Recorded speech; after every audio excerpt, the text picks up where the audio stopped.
The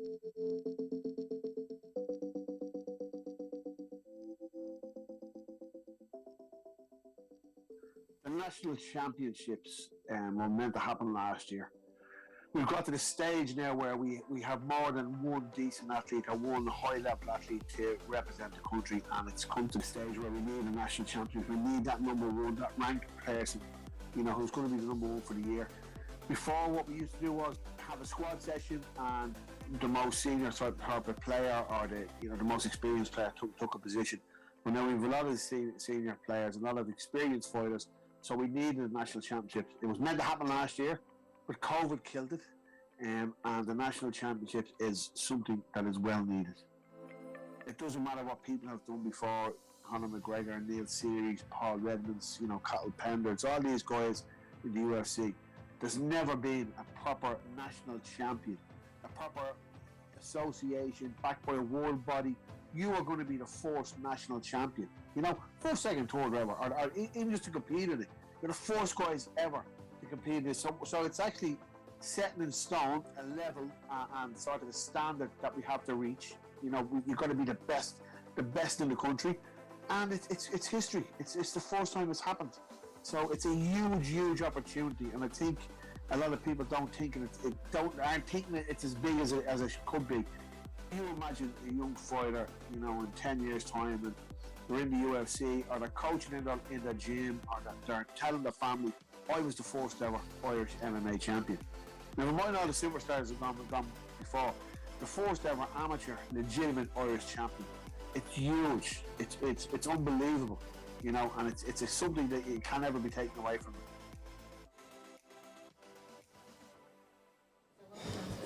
Good morning and welcome to day one of the first ever Junior and Senior IMMAA National Championships. My name is Paul O'Dea from Guts and Glory MMA, and I will be your host over the next 3 days. 3 days jammed packed, full of fights, exciting fights through 10 weight divisions. And before we get to the fights, I'd like to introduce you to the man on my on the left of your screen. That is Greg O'Sullivan from Guts and Glory MMA, who will be joining me on production and commentary over the next 3 days. And our first special guest of the weekend is Mr. Razvan Porfiri from Everything Era MMA. How are you doing, Raz? Good, lads. Nice to meet you. We're here. It's Friday and it's about to kick off, so let's get it. 10 a.m. is our first fight, so we're excited to get things underway. But before we do, I suppose we'll have a little discussion about what it means to be hosting the national championships, and it's something that I suppose is long overdue in terms of the state of amateur MMA in Ireland. Like we've overachieved, some would say, in IMMAF events previous to this, and it's something that we kind of hang our hat on. Do you think these nationals are going to better prepare us again, and that we're going to drive on from here and even be better prepared for the next IMMAFs coming up? Most definitely. I mean, at the moment, if you're looking in Europe, if you're looking at the different federations that are around, I mean, the Irish program is second to none, really. So moving forward, I guess it can only get better. So as a fan, it's nice to see there's a lot of investment in people investment, not just money and capital. There's people in here on a Friday giving up their time to make sure these athletes get the best conditions and obviously the best stage to display their skills and obviously progress and develop in front of our eyes. So no better place and no better federation at this moment in time. Of course, and touching on what you said there about people giving up your time, I have to thank you for coming on and joining us. You'll be joining us for the first couple of fights today, and over the course of the weekend you'll be on again. And we also have Ross from the Energized show. Some of you might know him, they're on UFC Fight Pass. And we have the three men from the Old Triangle. Ian O'Neill is even zooming into us from Canada for the coverage here. But Greg, I just want to ask you, I suppose, what does the national championships to you mean for Irish MMA and the amateur MMA scene? Yeah, so I think it's an absolutely huge opportunity really for everyone involved. Like not only are you getting more fights against high competition, but you're also getting fights in an IMMAF format, which is also going to be massive going into any future competitions really. You could be fighting today, you could be fighting tomorrow, and you could be fighting Sunday, and just getting used to all the fights over the 3 days. I mean, you really need to go in with a strategy, like try and conserve energy, but also make sure you actually get the win as well. So I think it's a massive opportunity really for everyone involved. And it's deliberately mirrored. The format of this event is going to be deliberately mirrored on that of IMMAF events. So those people competing today in the quarterfinals, if they go through, will have to compete again tomorrow in the semi-finals and hopefully again on Sunday in the finals. We do have one final today, and we'll get to that. But most of the finals will take place on Sunday. And at the IMMAFs, some of the bigger divisions, the lightweights, the welterweights, the middleweights, some of those guys have to compete 6-7 days in a row. So I know, look, we don't have enough competitors yet, I suppose, to be kind of running 7-day events and getting people 7 fights in a row. But we have enough competitors to win because we have a few medals. There you so go, exactly. It's not about the quantity, it's about the quality. Exactly. I do want to ask you, Raz, I suppose if you could go back in time and you look at some of the pros that we have coming out of the Irish scene, past and present, is there anyone, like, if you could go back and run a Nationals, is there anyone you think would have been put on a show at a Nationals going back through time? There's obviously a few names going to pop up, but is there anyone you can think of that you would have loved to see at one of these events? I think I'm going to go for my main man, Kenny Makahoana. Obviously, for years, him and Dara battled for that #1 spot for amateurs in Ireland. The man's a beast. Like, realistically, if he was a couple of years younger now, he would have been the perfect fit now to be going to, like, this event and obviously, a potential Super Cup. I mean, the man he's unbelievable on the ground. The wrestling, he knows what he's doing, takes control of the cage. I would have really liked to see him get a lot more national accreditation, if that makes sense. I mean, of course. The amateur belts are the amateur belts, but if you have something like the IMMAFs, behind you, it's a different experience altogether, and it would have been nice to see him represent both countries, South Africa and Ireland. It would have been a unique thing, given that his brother's already a champion. Exactly, and you do have with Kenny's only kind of missed out by a year, I suppose, because he's not long turned pro. Now he's doing fantastic at pro already, and a fight lined up, I believe it's for April in UAE Warriors, a 1-fight deal there. So I suppose looking at that, Greg, who would be your pick if you had to look at someone from the past, or like you can go way back to the Cathal Pendra, the Conor McGregor days, or someone more recent that you would have liked to see him compete at the Nationals? Yeah, so I'm probably a bit biased here because I'm going to go Paddy simply because like how well he's doing at Cambodia at the moment. I mean, if we could have seen him in a Nationals here, I mean, I think that would have been brilliant, really. Like, just even from an entertainment point of view, I think we were absolutely tearing up in the scene. Like, and funny you mention that, because of course Pat did pick up 2 bronze medals at IMMAF events. So, and we have to touch on the fact that he did 2 one-night tournaments. The man obviously likes a lot of competition back to back. It would have been a format that would have suited Pa very well. But for me, it's kind of interesting to look at this National Zone, who's going to come out of this as stars and who's going to progress to be those big name pros in the future. But if you look back, who could have been on this stage and who would have owned this stage and who would have been taken over? Looking at the rostered fighters who we have competing this weekend, who do you think is likely to be, obviously we're likely to have multiple stars come out of this, but who do you think stands out right now as kind of the front runner as one of the big stars of the future? I think the man himself, Kiko, he has a bright future ahead. He knows what he's doing. I actually got the opportunity to see my cage conflict, unreal fight. I'm really looking forward to watching him perform today. And obviously the champion, lads, Dean Abbott is in the house and she is going to tear it up this weekend again. I mean, when it comes to her, it's the question of what can she do, because she's did it all at this stage now. I'm really looking forward to, and coming into this being my first time, as much as I'd like to say future stars, I think everyone's a star because realistically you're here. This is the place to be, for amateur MMA. So who knows what the future holds, but for now, these are the guys we should all be focused on and keeping an eye out for. 100%. For me, I just touching on what you said as well, I think Nadine Abbott-Bissett is. Look, she's obviously our reigning world champion. She won it in January over in Abu Dhabi, and I think even the fact that she's guaranteed the atomweight strap and she's moved up a division to get fights on this card, I think it's phenomenal to see someone that just wants that competition. She's willing to move up and take a second national title. She won her first one by default.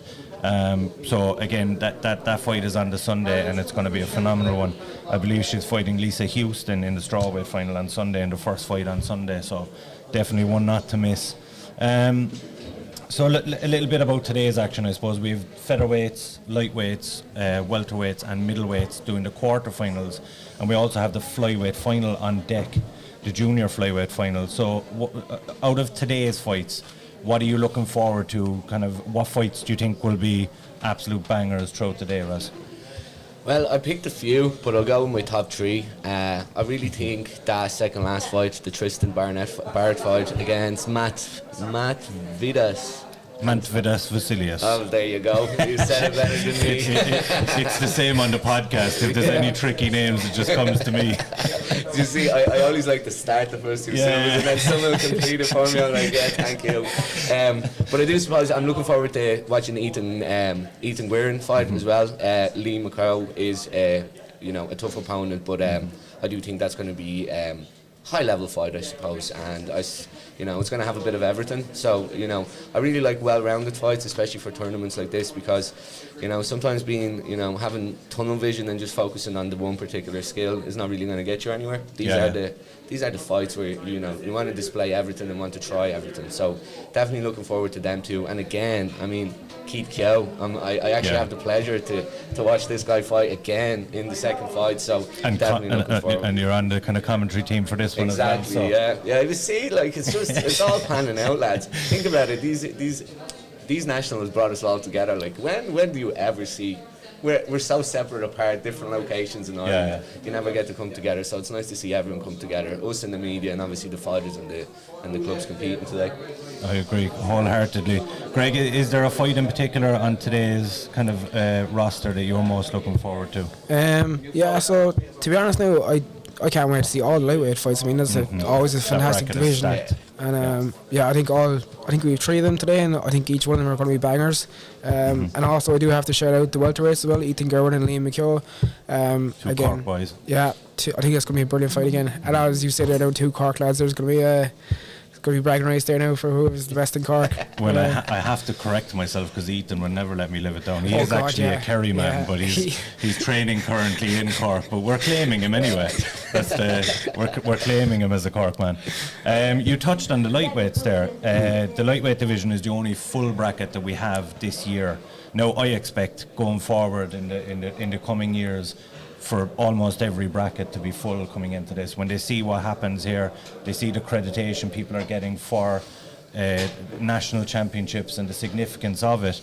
I think it'll be important aspect going forward in amateur MMA. But this year, lightweight is the only one that we do have full. Kind of, who would you, if I had to put you on the spot, who do you think would be your pick? We're going to see them all compete today. Who would be your pick to take it away on Sunday and take the national championship? I'm going to stick to my guns. Keith Kyo. Just saying, and possibly. No, in the lightweights. Oh, in the lightweights. Sorry. Yeah. Oh, look at that. Keith Kyo is apparently. Raz is dropping some news here. Keith Kyo is moving up a weight as he's fighting twice today. See, that's just getting excited. I keep thinking the same names popping in my head. Now, Keith Kyo is taking all the belts. I definitely think in terms of the lightweights, I think Paddy Moran has a good chance as well, and again, Ethan, what am I saying? Aiden Fagan. I do think, coming into this, I did a bit of research and I kind of focused on them because, you see, when you're covering the amateur scene and the pro scene, it's very hard to kind of keep up with everyone. So you obviously, coming into these events, I did the research into the people that I heard about the most. So there are two names that popped up quite a lot frequently over the last while. So I said, I'll stick with them. I'll stick with what I know. I don't want to come in here and, talk about a pony and then it all blows in my face. So, yeah. And for yourself, Greg, is there someone in particular you're looking at in that lightweight division do you think could be the standout? Yeah, I'm looking forward to seeing the Solomon Simon fight. I know he was at the Worlds just past, so I think he's coming out of that and coming into this ready for a scrap. Yeah. I'm kind of on the same page as you. I think Solomon's the man to beat in it. He's obviously the most experienced. He has that IMMAA experience. Some of the guys are relatively inexperienced, but I mean, they have some, like you have kickboxers in there, you have good jiu-jitsu players in there. I think there's a few dark horses in there for sure, but I think come tomorrow we'll certainly know a lot more about the competitors in that lightweight division. touching on our first fight, we did mention that we do have one final today, and it is our very first fight of the day. You have Aaron Henry taking on Cian McCartan in the junior flyweight final. What is the significance, I suppose, Raz, of being the very first national champion? I get that we're going to crown 10, 15 champions over the course of the weekend, but to have that kind of a badge of honour that I was the very first. Yeah, I really think, I grew up with Franz Malambo, so when he went and won his gold medal at the IMMAs, the way he explained it kind of put it into perspective for me. So when you are competing, when you're there, the significance is, it's big, but it's not something that you realise until after the fact. Yeah. And having that bragging right, you know what I mean? Like, you're for one day in the year, in the calendar, you're the number one guy. Like, there's not a lot of people that can say that, Someone might be good at their job, someone might be good at one martial art. Well, there's one guy that can say that for the year anyway. You know what I mean? So I think the significance is something that's gonna increase, and you're gonna be well aware of it over the next 2-3 weeks when everything is said and done, and you're looking back at it, and you are the number one guy. You're going down in history as the first champion. So it's a big one. It's a big one, and again. Being here, you don't, like myself personally, it's very hard to digest everything, so I'm sure the fighters have the nerves and are thinking about it. So I do think in terms of significance over the coming weeks is when when it's all said and done, that's when it'll set in. And it's funny you say that, because I did speak to Cian during the week and he mentioned that. He was like, it's just another fight. When I asked him about the significance of becoming the first national champion, and he did say down the line he might look at it as a big achievement, but right now he's just looking at it as competition for this weekend and growing that amateur experience that he already has. I actually asked him what the significance was for him on this one, because I got a chance to catch up with him. Yeah. He said it is important to him, but he did say the opportunity to smash up a Russian is another one for him. So I said I'll highlight that. I thought that was a pretty fun answer. He's already looking ahead, and for sure. Yeah. I do want to touch on as well. We mentioned her already. Nadine Abba-Bissett is competing this weekend on Sunday. She's already won the female atomweight title by default, as I mentioned, and she takes on Lisa Houston at 10 o'clock on Sunday. Would a win for her be the most successful year in memory for an Irish AMI, considering you've got a World Championships in January and then 2 national championships in February, and God knows what she goes on to achieve for the rest of this calendar year? Yeah, I do think so. And, we've had some great women compete, and obviously over the years have done Ireland proud. But it seems that, at this moment in time, she is the woman we're putting forward and our biggest talent so far. And you know what it is? I think it's as much, the more we talk about it and, the more we give her the recognition she deserves. I think, it is it's very important to realise how mature she is to deal with all this pressure. I mean, you have a whole country staring at you and just pretty much thinking you're going to win every fight you're going to step in, So I do think there's a lot of pressure on her shoulders, and it's nice to see that not only does she display, an excellent record in the ring, but outside the ring as well, she's handling it very well. So definitely a future star. For sure. And it's just unfortunate she's not in one of those categories that we are sending over to take on the Russians at the Super Cup. Do you think she's one of the standouts that we would have been guaranteed a kind of a performance if we sent her over there against the Russians in the Super Cup? If she were viable to go. Yeah, if she were viable, yeah. I mean, it's definitely a fight everyone would be watching. I mean, how she performed at the Worlds, I mean, you couldn't not watch her fight against the Russian. As you said now, it's unfortunate that she isn't going over, but I'm sure she's plenty of great fights ahead of her. I mean, I wouldn't be too disappointed now if I was her. I mean, she's a whole career ahead of her. She probably needs a break at this stage. Yeah. She'll have already racked up about 6 fights this year, but we're not even out of February. But I mean, it just goes to show, she could go on to have, you could argue already if she gets the win on Sunday, it's the most successful kind of amateur year. But I mean, she could go on to just eclipse it even still with some great performances throughout the year. You're covering the featherweights with us too. You've mentioned Keith Kyo, and I did want to kind of ask. I'm going to keep saying that name every time you bring it up. But you have Keith Kyo taking on Ronan Deegan in our second fight in Lewis Byrne against Rory Burke in the in the third fight of the afternoon, or the morning, I suppose. We're not in the afternoon yet. This is one of the deepest divisions with talent. Obviously you have your standout, right, Keith Kyo, but outside of that, what fights are you looking forward to in that division, or what potential matchups are you looking forward to in that division? Well, I think Lewis Byrne as well is is a big name in that. I do think, see, when you're going into things like this, I mean, being the first nationals, I think it's very narrow-minded to say that we have our clear favourites and our standouts, because if you think about it, all these lads are coming here to take each other's heads off. It's the first nationals, so anything and everything goes, and anything can happen. You know what I mean? So I'll be fair. I'm looking forward to everyone. Keith was closer to me. He's a good old CMAC athlete, and I have to stay with my local lads. You know what I mean? Like use that with your local lads. You know what I mean? So it would be. There's no bias at the commentary desk. I'll just mute myself when it's fine. I just won't say anything. I suppose for the featherweights for yourself as well, Greg, is there a particular matchup you're excited to see, or a potential matchup you're excited to see, or who's kind of your standout in that division? I'd have to say Keith Kyo now as well, in fairness. I mean, Raz has been talking him up now so much, I'm going to have to agree with him. But honestly, what I'm looking really from the featherweights is just I want to see an upset. I want to see someone come out and just a dark horse, really, just kind of like just tear through him. And I'm just looking forward to see some good fights.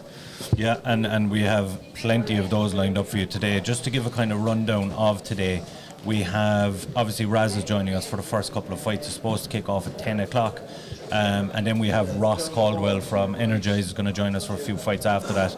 And then we are bringing on Ian O'Neill from the Old Triangle Severe MMA for the last couple of fights of the afternoon. He'll be joining us via the magic of Zoom. I don't know how the internet works, but we'll get it working somehow. But before we do that, we did have a few best wishes sent in to us from some of the coaches and some former IMMAA representatives and some former amateur fighters who wanted to send their best wishes to the fighters ahead of the championship this weekend. Hey, what's up everybody? Just a quick shout out and wish the best of luck, the best of skill, best of fighting to everybody competing in the Nationals at the weekend. A great opportunity to get a couple of fights experience in a short period of time. Really represents the IMMAA way of doing things very well. And of course the winning team, the winning fighters, you're part of the Irish team. First up being the Super Cup in Bahrain in March, and then a couple of other tournaments throughout the year. So great opportunity, get in there, fight hard, and I wish you all the very best of luck. What's up guys, Ryan's Plan here. Just want to wish everyone the best of luck this weekend competing at the IMMAA National Tournament. This is an absolute amazing tournament. I didn't have it when I was competing as an amateur, and the winners get to go and head off to Bahrain for the MMA Super Cup. Best of luck guys. Yeah, the first national championship is the first time ever to happen, so whoever's competing, be proud, represent your club, represent your country, represent yourself, and best of luck to everyone competing. And I mean that, I'm the national coach. I have guys competing for my own gym, but I want everyone to do well, because what people don't realise, the better MMA in Ireland does, is the better for everybody. Not individual clubs, but the better we do as a country and as a team, we grow. And as you see that, with events we've done this year. So go out there, compete your best, try your best, win, lose or draw. You're going to do your best, you're going to do yourself proud, and looking forward to seeing you in the Irish team very soon. Good luck. Hey guys, Danny McCormick here. Just want to give you all a quick message to wish you the very best of luck in the Nationals this weekend. This is going to be an historic moment for Irish MMA, the first ever national championships with the best amateurs in the country down to fight against each other. I'm going to be up there on Sunday myself, and I can't wait to see you all in action. There's going to be some unbelievable fights. So guys, give it your everything, leave it all in there, absolutely go for it. You've got nothing to lose. Go get yourself a gold medal and become an Irish national champion, the first ever Irish national champion in your weight division. So exciting. Okay, so best of luck guys, can't wait to see you all. So, and the Nationals, obviously it's a huge milestone for Irish MMA. Seeing how it's grown from back in the early days. I got into it in Ireland back in 2008, 9, 10, and just in the last 10 plus years, it's gone from strength to strength. And now, And me lucky enough to, like, look, I didn't turn pro. I feel I could have, but it hasn't happened for me yet. And to still be an amateur and have this opportunity at my fingertips, you know, I'd be stupid not to take it and sit in the sidelines and watch it, you know. And yeah, again, there's only one first. So, and it's part of Irish history. It's part of the history of the sport in Ireland. And jeez, I'm excited. Let's go. The National Championships is yet another huge step forward for Irish MMA. Best of luck to everyone competing. How you doing, guys? A shout out to everybody competing in the upcoming Nationals. This event is going to be fantastic. Gives you so much invaluable experience in competing, but also it mimics the format of the IMMAF so well, being a 3-day event. And of course, the victors get to go ahead and represent Ireland. So what an opportunity it is, and the very best luck to everybody competing. I want to wish all the athletes who are taking part in the very first IMMAA National Championships the very, very best of luck. You guys are pioneers. This is a new era for amateur MMA in Ireland. We've never had a national MMA champion before. We've had plenty of champions and all phenomenal athletes, but an official amateur IMMAA champion in each weight class, this is the first time it's ever been done, and that's huge. It's huge for the development of MMA in Ireland, because not only are we just selecting the number 1 athlete in each weight division to go forward to represent Ireland, but also the number 2, 3, 4, 5, 6, all the way down as far as 8 get the opportunity to fight against the number 1. So maybe they don't make it this time, but they'll sure as hell know what it feels like to make it next time. And that in itself is going to help raise the level of MMA in Ireland. And you guys are part of that step. So fair play, well done, and best of skills this weekend. Some lovely messages there from some of the coaches and some former fighters that were, I suppose, fighters that you would have liked to have seen in this cage at the Nationals in their time. We've a slight delay on the fight that's supposed to kick off at 10 o'clock. I believe it's running about 5-10 minutes late. So we are going to just cut to a break there for a few minutes, and we will be back with you very shortly.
What are the countries?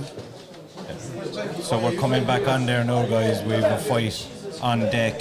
The guys are just about to make the walk. So as you can see, we have the junior flyweight division. We have it up on screen for you. You have Aaron Henry against Cian McCartan. And as mentioned before, this is a final for the national championships.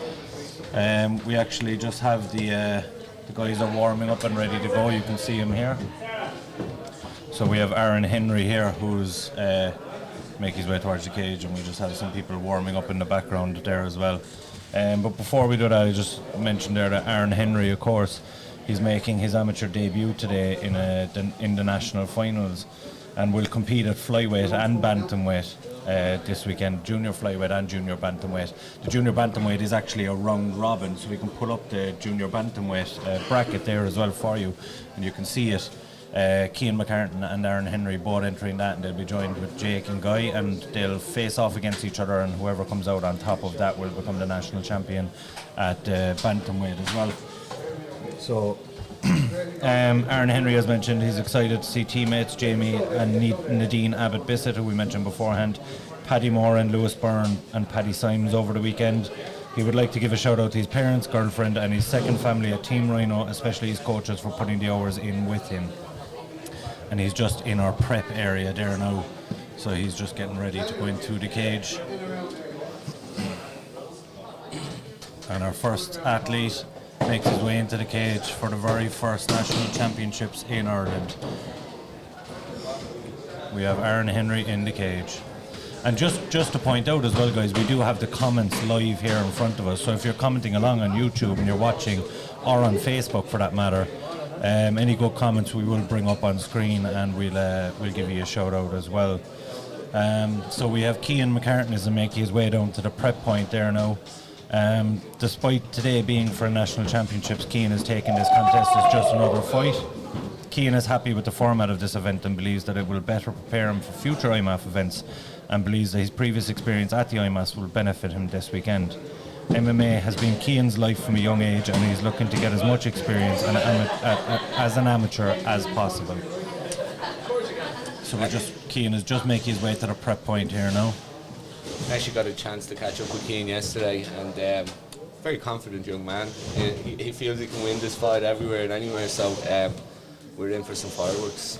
For sure, and to have a final open the weekend as well. It's phenomenal. There's no better way, lads. No better way to kick off your Friday morning. 100%. If you, as Fiona O'Rourke said earlier, if you're tuned in at 9 o'clock in the morning to watch a cage fight, you're on the right track. You can see all the fans up on the balcony there tuning in, some of the SVG HQ training partners. This is a closed event, but I suppose the people in the gym is open for business for members, so there's a few members hanging around watching the fights as well.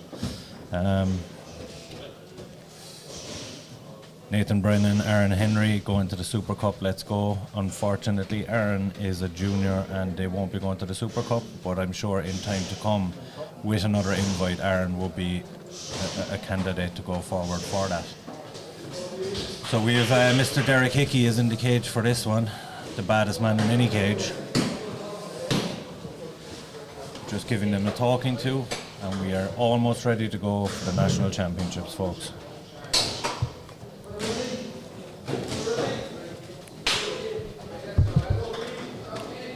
And we're straight into the action.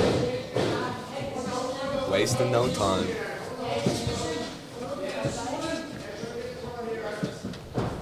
We're working along the cage here, Cian McCartan, looking for the single leg takedown.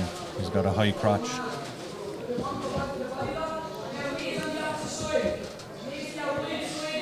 Aaron is doing well, searching for the underhook. Yeah.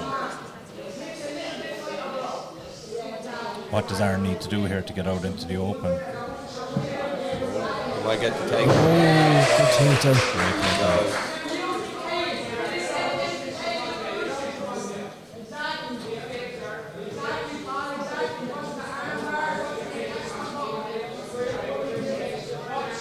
Aaron active off his back though, he's landing some strikes from his back. Cian, progress here, you want to watch the armbar? Flag for an armbar here as well.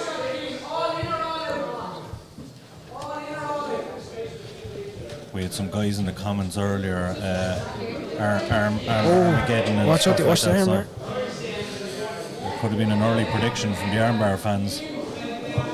Lads know more than we do, lads. Has it in, doesn't he? He does indeed. Keane seems to be defending well, but Aaron is not giving up this arm.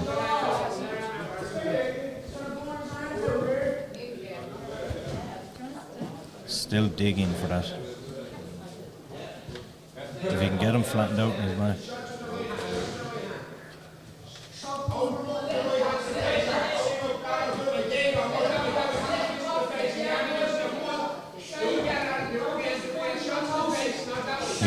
Keane is using his weight well here to stop that from being extended. He's trying to step over here now, this is going to help. Yeah. You're going to watch the triangle now as well, though, is the only problem. We have a tap, and we have our very first national champion, Mr. Aaron Henry. Like we said, not a bad way to start the Friday, lads. Yeah, exactly. Not a bad way. Nice. Hopefully Keane is okay. He's going to hold in that arm a bit. Paddy Symes is in the comments and he's watching live on YouTube. How we doing, Paddy? Happy for his teammate there.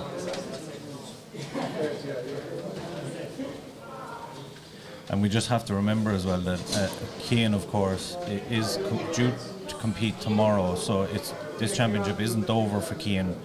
I suppose if he's fit and ready to go and that arm isn't too badly hurt, we will be seeing him tomorrow, and he is still in the running for the junior bantamweight national championship. So it's still all to play for Keane.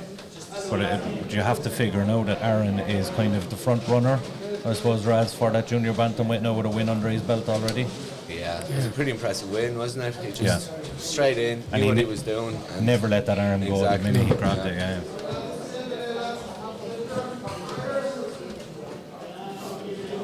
And in fairness to the two lads, it was a straight fight from the start, really. They didn't hold back at all.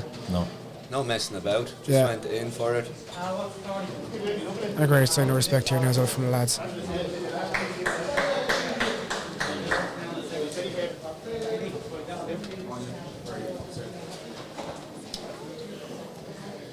And we've just been awarded the gold medal. So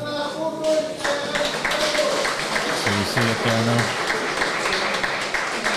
Congratulations, Mr. Aaron Henry, and of course in his amateur debut as well. What a performance. And there's no hanging about, we are straight into our second fight of the morning.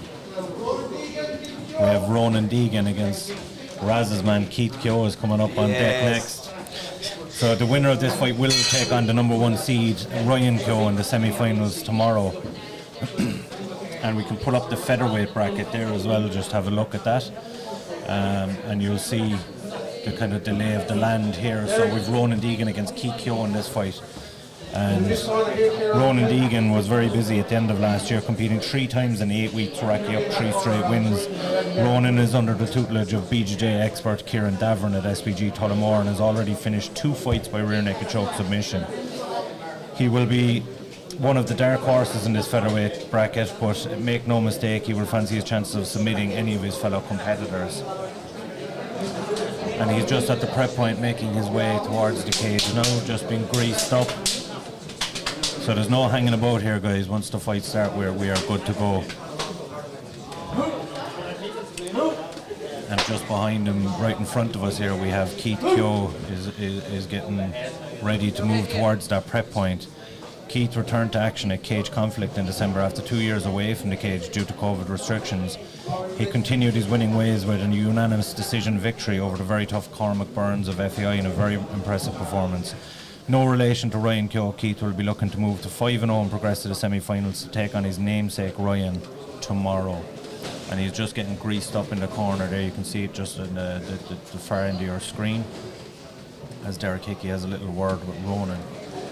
He was very confident yesterday. I caught up with him and he said he sees himself winning this fight everywhere. Again, another confident young man. I like to see that. Obviously the last fight didn't disappoint, so look. a lot of love coming in for Aaron Henry here, first ever national champion. It's nice to see the comments rolling in for him. But as we said, no hanging about. Her second fight is almost ready to go here. Derek Hickey again in the centre of the cage.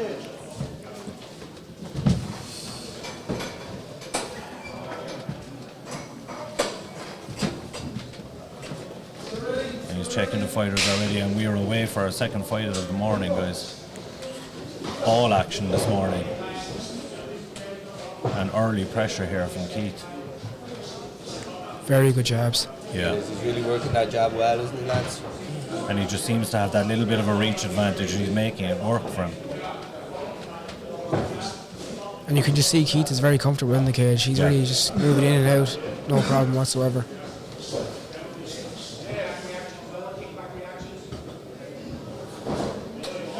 Good sprawl as well there. Yeah.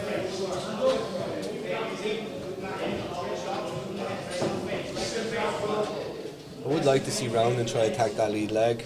Yeah, it's very. There we go. That's the first one. So. It's there for him. He's a very wide stance. Oof. Just whiffed on the left though, but that could have been a show ender.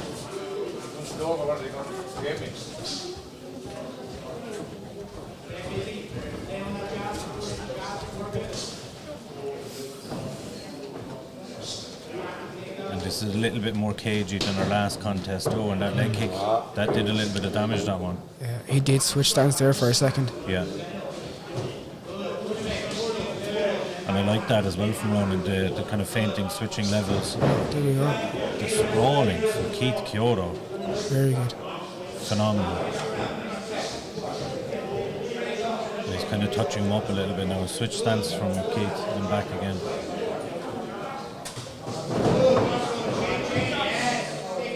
Persistence there from Ronan to get that on the second time round.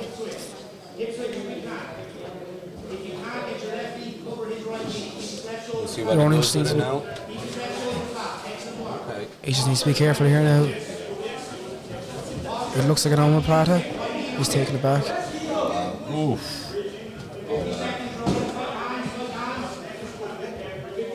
I mean, I don't even know what to call this. It's an omoplata and a rear naked choke. That is one of the most phenomenal finishes I've ever seen. Yes.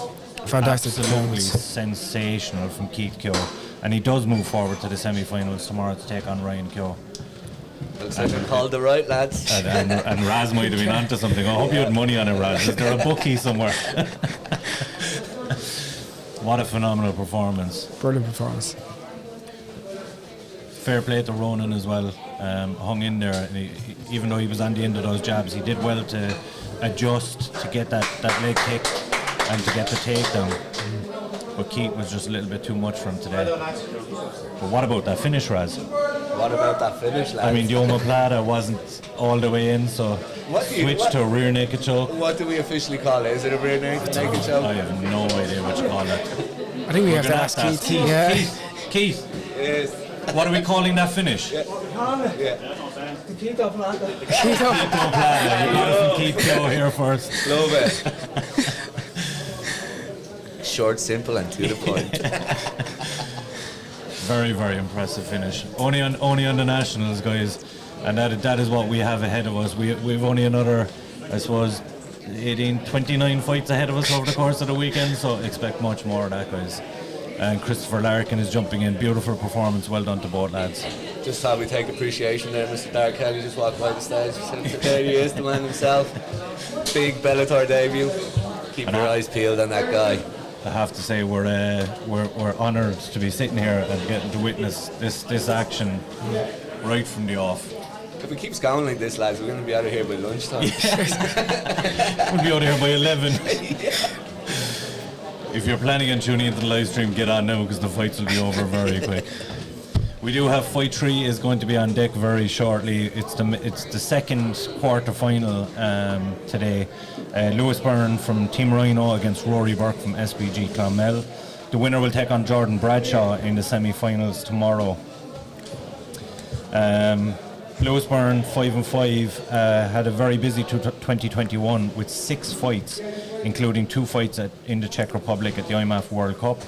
Lewis will be eager to get a rematch with Ryan Keogh on Sunday, all going well, after suffering a close decision loss to the CMAC product in June of last year. A win for Lewis would see him face another familiar foe tomorrow, as he already holds a decision victory over Jordan Bradshaw from October last year. So we are just waiting on Lewis to make his way towards the prep point.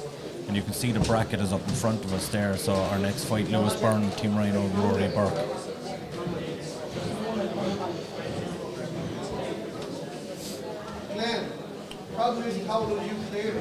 But it's action all around here, guys. And 2 submission finishes to start the day. That's very, very impressive. I don't think many would have called that. Lots of action, but the jiu-jitsu has been absolutely phenomenal. Are we going for the hat trick today, lads? And what's crazy is both guys with submissions from their back. Just shows the level of skill for these nationals. It's just, it's nice to see it start like this, Where does it go from here? For sure, yeah. And again, both fights non-stop action from the start, really just getting straight into it. Yeah, both first round finishes. So I think we're a little bit behind here, because I don't think we were expecting such to come out of the trap so hot on day 1. So I think that they're just prepping the guys to be coming down there now shortly. But we're getting the maybe from Liam O'Griffin.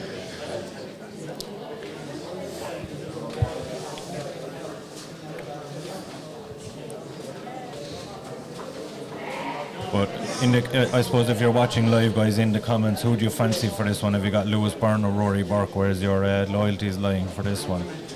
The comment section earlier was there was nearly more action in it than the cage. With lots going on in it. We don't want any fights in it, but who are we supporting in this one? Just to let you guys know as well, on Tapology, the page is up for the fights today, and it's actually 90% of the votes were for Lewis Byrne to win this one against 10% for Rory Burke. So it seems a lot of the people predicting Lewis to be the winner of this one. Lovely.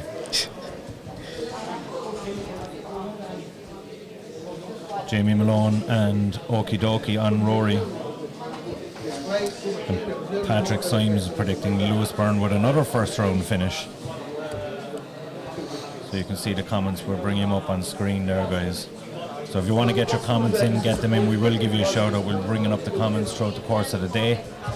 Huey O'Rourke, let's go Lewis. Rory Burke going to shock the world. I don't know if it would be that much of a shock, Christopher, but he certainly would appear to be the underdog in this one, by the way of the voting on Tapology, for that matter. Lewis obviously has a little bit more experience, but Rory's certainly a big challenge for him. And Patrick, again, he must have learned the arm bars from you, Huey. We have a CMACer in the building.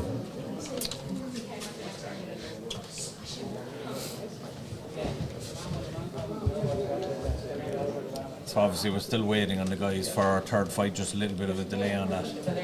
Yes, so he's in just having a quick medical check. Yeah. Lads, I think it is safe to say, though, I don't think anyone was expecting 2 first round submissions. That was absolutely not. Like, both fights coming straight out and just scrapping straight away, no kind of hesitation whatsoever, really. None. Yeah, fair play to the gents. And Ethan Gearin there getting ready for his, and walking straight in front of the camera.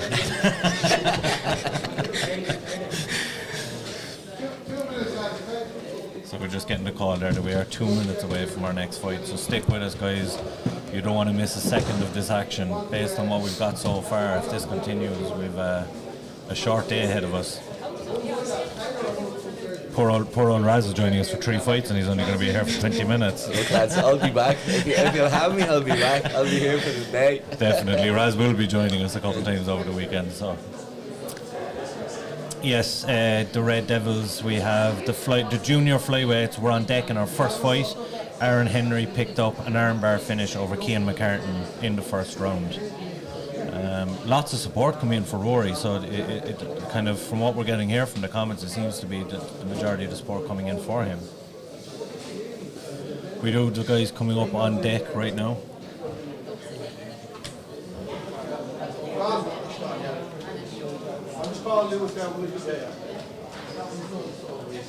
Our cameramen have fallen asleep on us. Sean Devolish is in the house. Whoop whoop. How we doing, Sean? How we all down in Cork?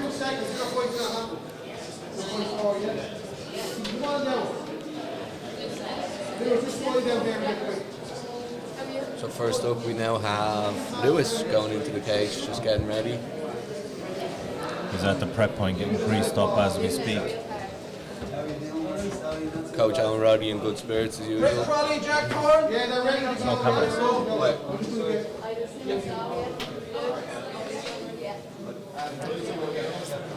And Rory is making his way down towards the prep point now. Rory, of course, 2-2 like his opponent. Rory also owns a recent decision victory over a potential semi-final opponent, Jordan Bradshaw. The Tip native racked up all 4 of his fights last year in his debut year. Rory is cornered and coached by Colin Maher, who will be competing in the welterweight semi-finals himself tomorrow against Conor McCarthy. Just call it, that's it. A walk over. Yeah, that's it. Just for the camera. So we apparently have a walkover here.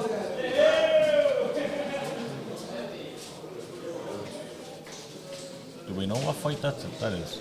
Let me just double check there.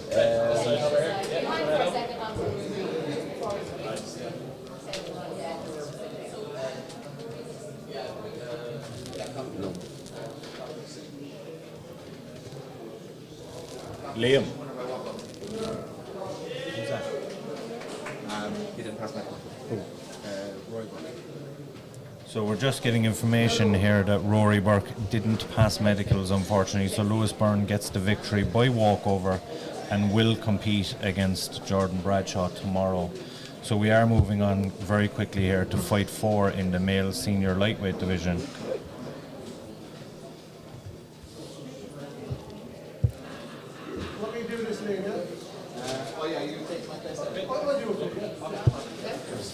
And in the lightweight division, our first fight was supposed to be Solomon Simon versus Sean McCullough, but Sean McCullough unfortunately is injured and cannot compete today.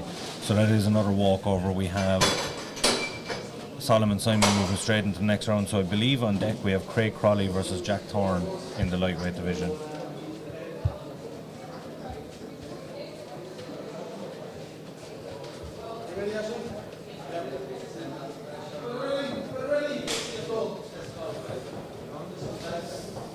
Straight to the action here.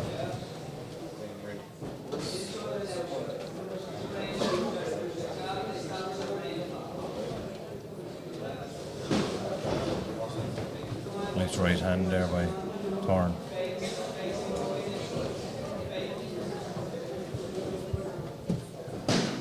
Oh wow. Oof.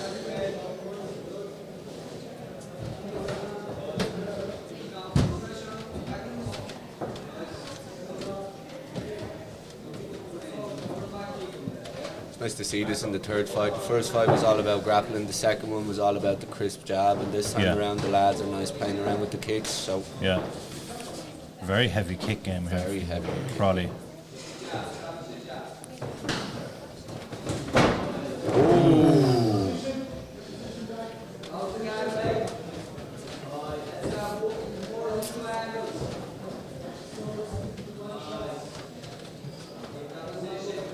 Jack looking to bring him over towards the cage. Of course, the risk here with going up against the cage is you're giving the opponent the opportunity to wall walk and escape from that. But it looks like we're going for another submission here. He's trying to set up a triangle choke. Yeah. He needs to clear the arm first. Just a high guard, rubber guard. But he is going to try and wall walk here now. He's looking for a straight arm lock here. He'll probably just use it to sweep if he can.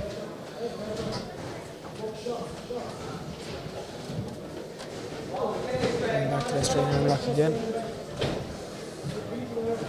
A lot of energy being used by Craig there. Yeah, for sure. And he's on the back.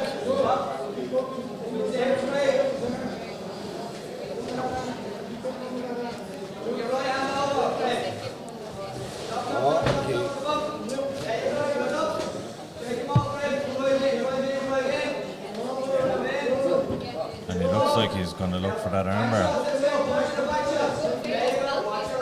He's escaping out the back, I think.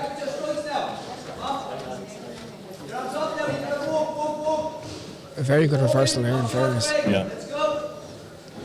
He's done well with time and left in the round to Look work. at his stack here, he's probably just going to land strikes. It's not messing about either, just straight on to the point. Yeah. Needs to be careful of a triangle here, though. We have this action right in Are we front of going to us. see it again? No, I don't think it's tight. It's tighter now. There we go. And another Just like that. first round Unreal. submission. Unprecedented stuff at the National Championships. We have 3 first round submissions in our first 3 fights of the afternoon. Phenomenal stuff. Mr. Andy Hickey is just asking at a work call there what happened with the featherweight. So just to give a quick, just for anyone that kind of missed what happened, we kind of lost track of it ourselves. We had Lewis Byrne and Rory Burke supposed to be on deck, and Rory Burke unfortunately didn't pass medicals, so Lewis Byrne got a walkover. And Sean McCullough was injured earlier today, so Solomon Simon also got a walkover. So the fight we just witnessed was Jack Thorne submitting Craig Crawley in the first round in that lightweight division. Big win, Sean Kennedy Fitness, for sure. That was a big win. Yeah. And congratulations to Jack Thorne. And he will move on to take on Solomon Simon in that semi-final bracket. That will be an interesting fight. For sure. I mean, his jits looked very slick there. Yeah. Big congratulations.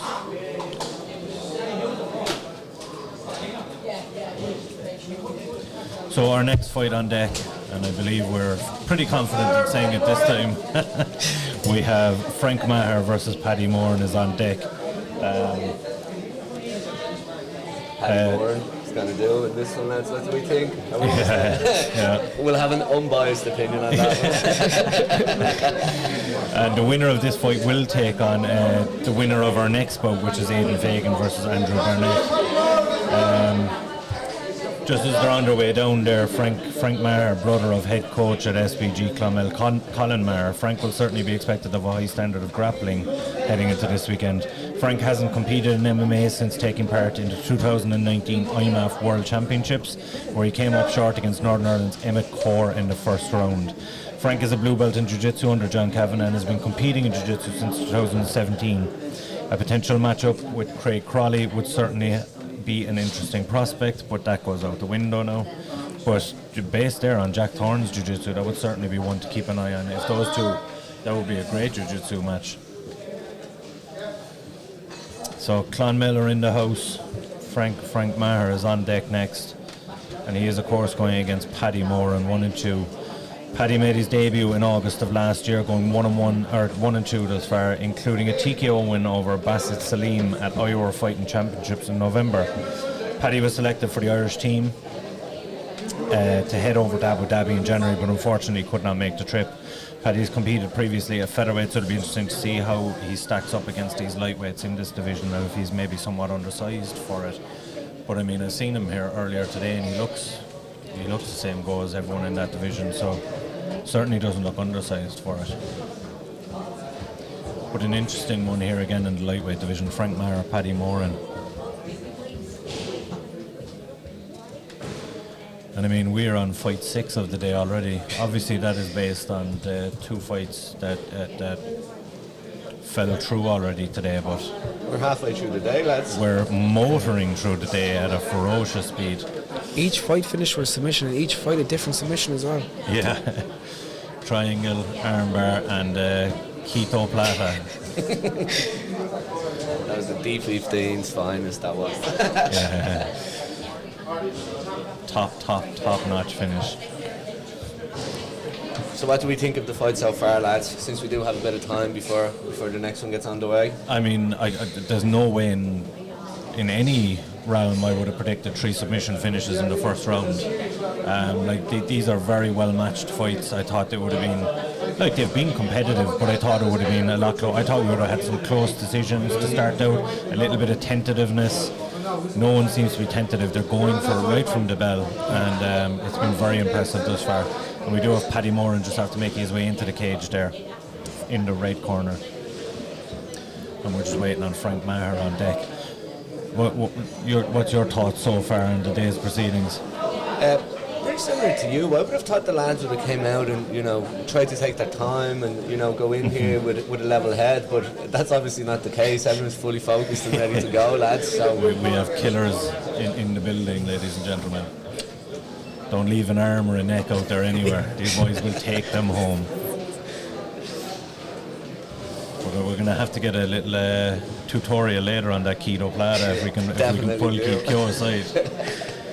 I certainly want to try and drill later. And we have Frank Maher, he's in the prep point, just getting greased up now. And ready to make his way into the cage. So it is non-stop action, guys, like we promised you.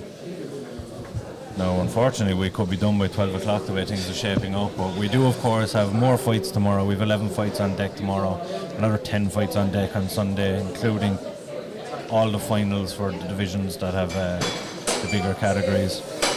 The cage is locked and the fight is on. Let's go. And we're straight into the action. Nice teep. Ooh. And kick heavy again to start this one. No messing about. Just missed that left hand. Those teeps are nasty. Yeah, they've landed one each now with those teeps. Ooh. Went in a little bit there with his chin up. Oh, that would hurt. That would hurt.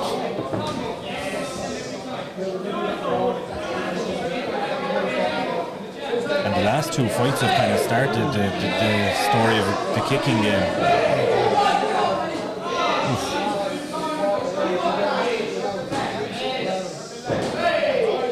Just going kick for kick here. Ooh, big shots. Hand from Frank Maher. Didn't seem to faze Paddy too much, but he certainly felt that one. That was a flush land on the chin. And these fellas are just swinging. Yeah. No holding back. I can't see a submission in this one somehow. No. These boys are trying to take each other's heads off.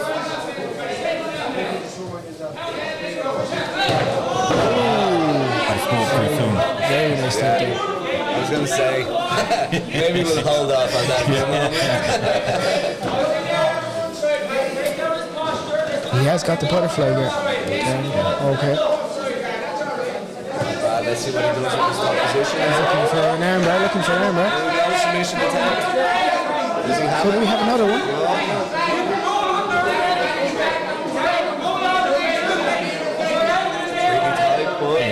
He's very close.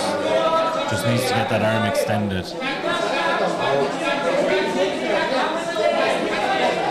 He needs to stack him here now to try and get out of this. He's close to sliding that elbow out as well, though.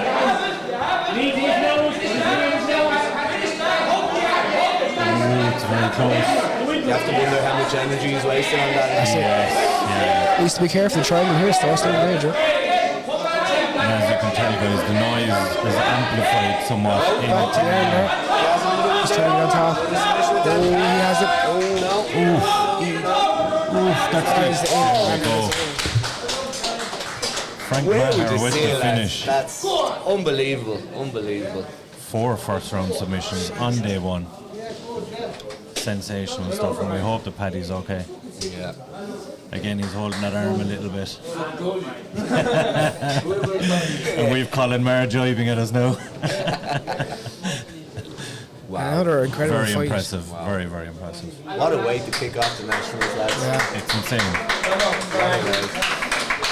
And of course, I've mentioned beforehand, Frank now will move on to take on the winner of our next fight, which is Aiden Fagan versus Andrew Barnett in the next round. A huge shout out to Frank for that win again. And just brilliant to see now again. That fight started off with fantastic striking and then switched to the grappling. and just sensational all around, really, from both fighters. The grappling on display today has been outstanding, absolutely outstanding.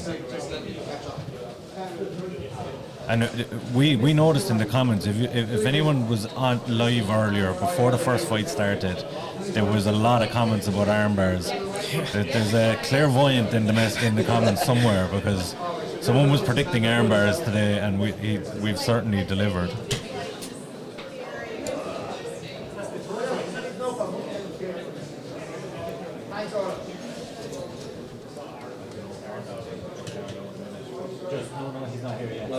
Okay, well, I have a meeting in 15, so I can jump off in 15. I'll do this fight, because by the looks of it, I'll probably be in for another one. That's. So we're just waiting on the competitors for our 5th fight of the evening to come up. And again, as mentioned, we have Aiden Fagan from SPG HQ against Andrew Barnett, and the winner, of course, will take on Frank Maher in the next round tomorrow. Aiden Fagan noted that he had some hard spars and training along with a strict diet in the build-up to this week, but he thoroughly enjoyed the process. He is eager to watch teammates Ryan Keogh and Jordan Fury compete this weekend. He will also be keeping a close eye on Solomon Simon and Paddy Moran in his own division, as he believes they look like the two best outside of him. Aiden would like to give a big shout out to head coach John Kavanagh and his teammates, his boxing coach Steve O'Rourke for the work put in, and Azael Aju for the hard training. And again, if we look towards the Tapology vote, it appears Andrew Barnett is a heavy favourite in this one. But as we all know, the Tapology voting is a little bit skewed. Who knows? Be interesting to see if they've got any of them right so far. We go back through. No, they got that one wrong. They got that one wrong. So if you're a betting man, go against the Tapology vote so far. Basically is the... oh no, they had Keith Keogh called, so obviously Raz voted multiple times on that one. Lads, I made multiple accounts to get that vote in, and I was right. I was vindicated. You were indeed. And Fighter 365 is back in the building with Armbar Geddon. And we've Fufu Farah's in the building, some scraps. We've certainly been treated to some scraps today, guys. It's been absolutely phenomenal. And we are in the best seats in the house here in SPG HQ, right in front of the cage. And there hasn't been a single fighter actually hold back yet, really. They all just go in and give it everything right from the start. Great to see. I mean, the third and fourth fight looked like they were about to be tentative for the opening 10 seconds and then went straight out the window. So I guess to bring it to that point for significance, I think it does have a lot of significance now. It's probably more significance to them than it was to us and how we anticipated it, because the lads are coming out and not holding back whatsoever. And going for it, absolutely, yeah. So. And I have to point out that Sean DeVolish is commenting on how great my beard looks. So thank you very much. I'm working all morning on that, so you know. I appreciate the love. I think it just looks good because you have two baby faces to each side of you, so like, we'll hold on that one for men in Ireland.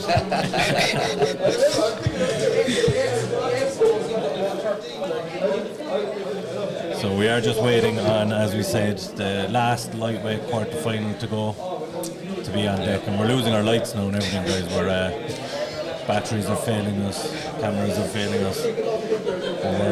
We're ploughing through it. There's too much shine coming off that beautiful beard of yours. It was interfering with the ring, with the octagon, and everyone else around. So, and lots of familiar faces in the building today. We've Will Flory is training to our left, putting in a session. And all the mainstays in Irish MMA, head coaches.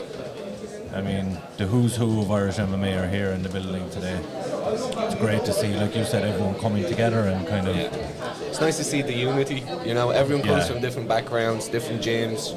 Yeah.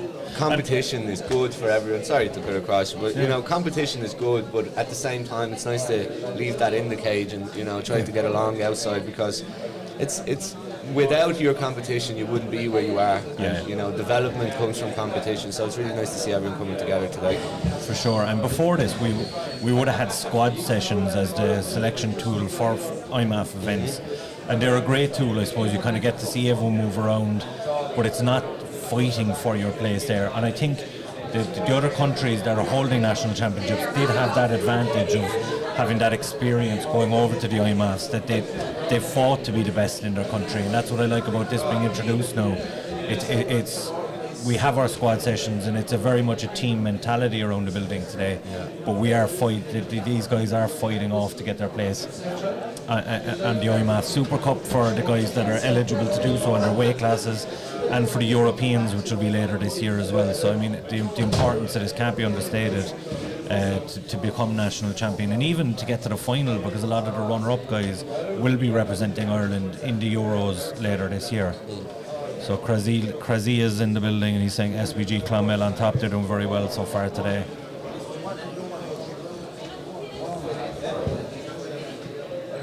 I mean, we had 2 other guest commentators lined up for today, and they're not even in the building yet, and we're halfway through we're well over halfway through the fights. We have a handful of fights left. I had a chat with all the fighters, and I told them, I was like, lads, I don't want anyone to take my place, so, you know, make it quick, and I can see all the fights. So, sorry, lads, maybe tomorrow. Raz is hogging the night time. I'll be back Sunday as well, so let's bring all the luck. So what I am going to do, though, while Raz is on, is I am going to try and get Ian O'Neill in as well. And lads, just going off what we've seen so far, can you expect many more submissions to come in the future fights? I mean, if we're like, I can't say no after what I'm seeing so far. Yeah. But I mean, laws of averages, surely we're going to get a decision or a TKO soon. I mean, these guys are just putting jiu-jitsu to the front today, but yeah. I imagine we will see some decisions and TKOs before the weekend is out. To be honest, all I want to see now is just the fight go past the first round, because at the rate we're going, we'll be done in the next half hour. Well, this is it. Like, technically, right now we should be on our second fight in terms of the program, and we have just finished. Well, was it the 6th fight? Yeah. So with 4 fights to go. It's the Nationals, lads. Anything and everything can happen. And anything and everything has been happening. Yeah. Well, not really. It's only been just the submissions. Submissions. So. All of the arm bars today. We can't complain. Front row seats. Personally, lads, I just can't wait. I can't wait now to go home and just rewatch that Keto Plata and how in the name of God he got it. Like, just where did that come from? Like, I mean, for those that are watching, that are training, there are going to be some people drilling that tomorrow. Yeah, for sure they're going to be drilling it. And you know, it's one of those submissions when you land a submission, and you know people are looking at it and they're going to drill it. Yeah. It's not your average technique. I mean, it's just something special when you can do that. It'll be interesting to see if it's something that he had worked on before, or if it's just something he pulled out of the bag just in the moment. Yeah, we'll have to catch him before he leaves the building today and before he competes tomorrow, and have a little chat with him. We'll talk a little bit more about that maybe tomorrow. But yeah, look, it was sensational finish.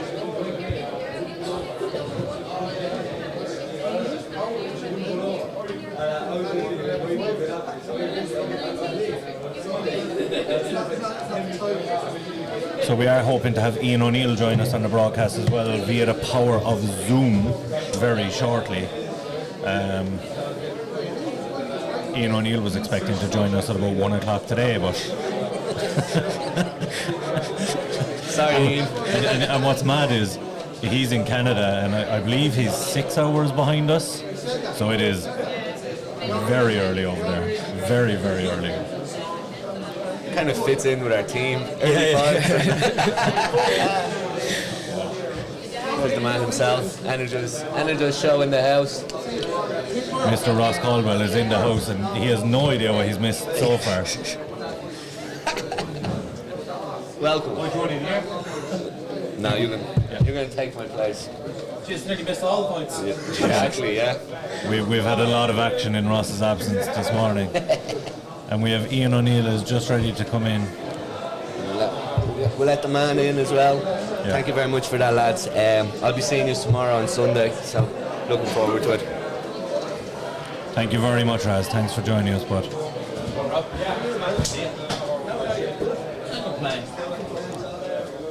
So we have Ian O'Neill is in the building. If you want to give us a hello there, Ian.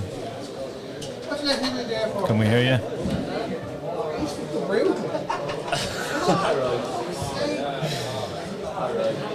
Are you there, Ian? Can you hear us? I won't, Andy. Don't worry about it. I think we're having some issues with Ian's audio. Yeah. Well, how are you doing, Ross? Paul, never better. I thought I was going to miss all the fights. I was streaming them along the way, and fair play to the fighters so far. They've really come out and shown their best stuff. The cornerman has been given a break so far. Yeah. We haven't had a cornerman in the cage yet. Unbelievable stuff, but such high level finishes, unbelievable. Looking forward to seeing the next one. Obviously, I'm probably not calling the fights I thought I was going to be calling, but sure, look, here we are here now. So we're way out of kilter today. We've been throwing a spanner in the works today. The next fight on deck is supposed to be Aiden Fagan and Andrew Barrett, so we're just waiting on them to come down. I think there's a little bit of a delay in them coming down. The fights have rattled off so quick. I don't even think the boys had their hand wraps done. What did you make of the finishes so far? You were saying you were streaming it. Yeah, I was watching them online. Unbelievable stuff. Let's be honest, Keith Keogh, probably submission of the day. Unbelievable. I mean, I don't even know what that was. Submission of the year. We asked him after, and he's dubbed it the Keto Plata. I love it. I think it was unbelievable, and I had such high thoughts of Ronan Deegan going into the fight as well. Yeah. And from able to pull that off. For sure. Level, absolutely sensational stuff. I don't know if Ian can hear us. I can hear you guys now. Oh, we have Ian in the building all the way from Canada. That's it. the wee hours of the morning over here. What time of the morning do we have over there? It's 5 a.m. in the morning here. That dedication. Unquestionable dedication here. So as we were just talking with Ross about there, we're kind of a bit thrown off in the fights we're covering. They've just been so quick and with a couple of fallouts. So what we're at the moment is we're waiting on Aiden Deegan and Andrew Barrett to make the walk. So we'll be covering the fights then for the rest of the, I suppose, what's left of the morning at this point, because I don't think we're even going to make the afternoon the way the fights are going. No, I don't think we will. I think we'll be done by 1 o'clock by the looks of things. Obviously break dependent, but look, I'm really excited for this next fight. I think the lightweight division is so interesting because you sort of have the 1 and 2 seeds, Solomon Simon and Andrew Barrett, and they have about 2 or 3 times more experience combined than the rest of the field. So it's going to be really interesting to see how the rest of the field can actually stack up against them.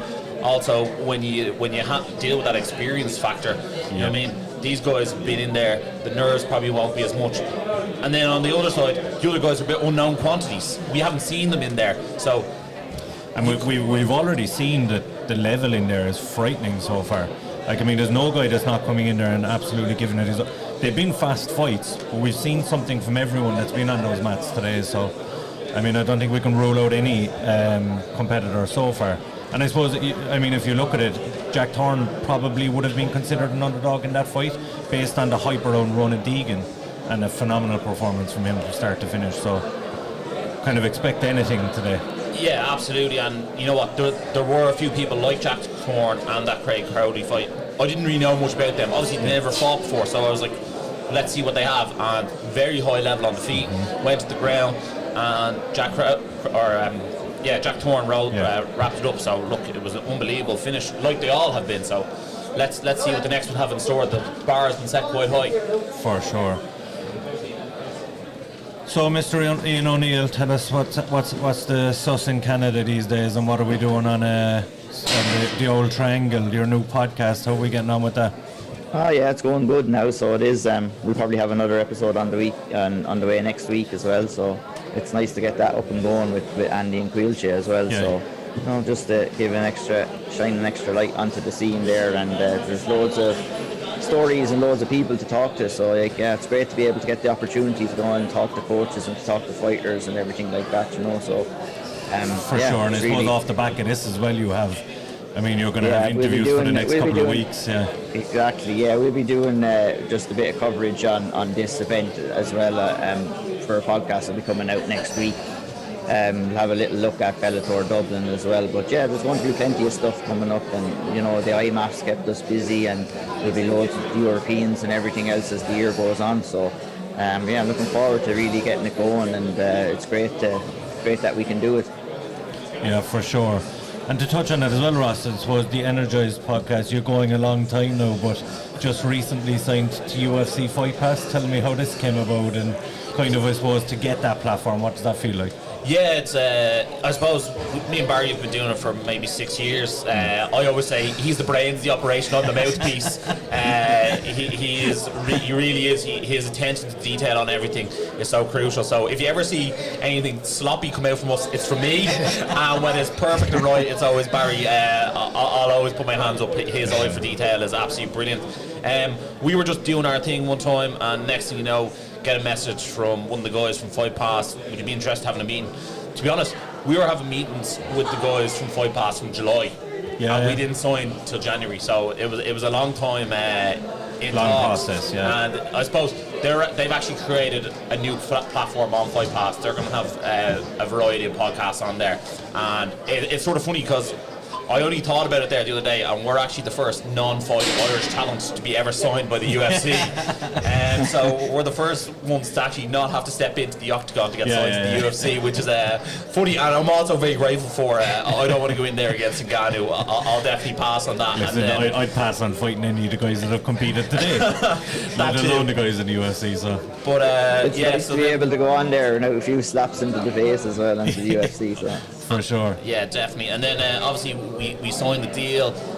We got such great love from the Irish MMA community, and that's the thing. Like, a lot of people do podcasts like yourself, like the L Triangle, and we think they're absolutely brilliant. I think it's great to see so many podcasts on the Irish MMA scene, and hopefully, that kicks open the door for people to look at Irish MMA podcasts and look at other opportunities for Irish MMA podcasts. Yourselves, boys, you're a long time doing it, you put a lot of hours into it, and for us to finally make a few bob off it is really, really nice. And then also, I suppose it gives that bit more get up and go to go and do more stuff. Like this week on the podcast, we had Ian Gary for a Fight Pass exclusive on Wednesday, so he's over in Sanford MMA, and look, the sky's the limit for that guy at the moment. He looks frighteningly good, and when you see those snippets of him training, he was kickboxing with Gilbert Burns there the other day. I saw that clip. He looked like he was getting the better of him. Now obviously it's just training, and it was very soft. And it's just striking. I wonder Gilbert Burns with the wrestling and the grappling, it might be a closer matchup, but he was certainly looked like he was getting the best of that situation anyway. Yeah, absolutely. And I think that's the thing. He'll want to keep it on the feet as well, I'd say, against nearly everyone. So therefore, he just has to not be wrestled, if that makes sense. Anti-wrestling. Yeah, exactly. And he'll be fighting Darian, I'll see in a few weeks at UFC 273. Yeah. So I think over there, when you're getting that type of training, going up against world class guys, it can only be a good thing for Ian. He's going to develop his skills all the way around, and in order to get to the top and to the very highest level, he's going to have to be good in all aspects of his game. So it's very exciting to see his development, and I'm looking forward to seeing him getting in there against Darian Weeks, who was a guy who came up through the IMMAF ranks, if I'm not mistaken, on Team USA and a couple. And was he would have been in the very first IMMAFs, yes, the ones that were held in Vegas, yeah. Yeah, so it's a good challenge for Ian. It's good that they're building him slow. Sometimes we've seen with the likes of Reece McKee, who's thrown in there with heavy competition, so it's nice to see that they're building Ian the right way. There's no rush in getting him up there. He's definitely capable of fighting some of the upper guys in the division, but there's no rush. He's young enough yet. Yeah, it looks like he's getting that Sean O'Malley touch of love, as in nice, softly, slow progression and opponents. And that's what I want to see as well. I want to see him be a superstar, make a big name for himself, and then fight the hard fights. So we do have our fighters making their way in now. We have Aiden Fagan is in the cage, and we have Andrew Barnett just in the warm-up area getting greased up. Andrew most recently competed against student Max Lally last October, losing by decision, snapping a 2-fight win streak. He made his debut in 2015 against Brendan Ryan and started his amateur career with 3 straight losses. A couple of years break and back to the cage saw Andrew come back with a good run in 2018, going 4-1 in his next 5 fights. So certainly a lot of improvements made since his debut, and we're going to see him test himself here against Aiden Fagan in the national championships. And of course the winner of this does go on to fight Jack Thorne in the next round of this. So an interesting one here. I'm buzzing, lads, because this is my first one. we expect nothing less than a first round finish. Where we've been spoiled. Another armbar. Yeah. Another armbar. I wouldn't mind the day going a bit longer. I wouldn't mind seeing the second round finish. You might have to hop in yourself there for a few rounds with Will Fleury, Ross. Yeah. Will is hovering around in the background, all right? No bother. I'll be the unofficial UAE Warriors middleweight champion. So Dara Dove is in the cage for the first time today to get the proceedings underway. And we are ready to go. Ooh, straight away with the kick again. Good shot. He's defending well.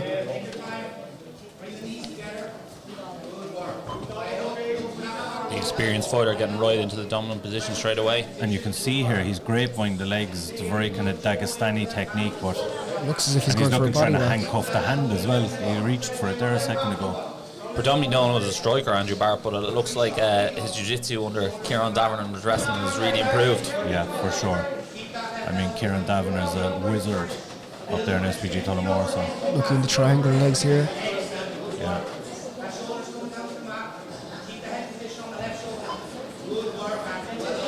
It looks like he's getting in full mount. And this is a very precarious position for Aiden here. He'd want to posture up here now in land strikes. Great patience shown by Andrew Barrett. Yeah. Really going through the steps here.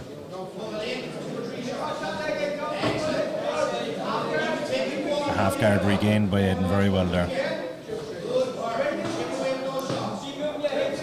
Heavy shots to the body.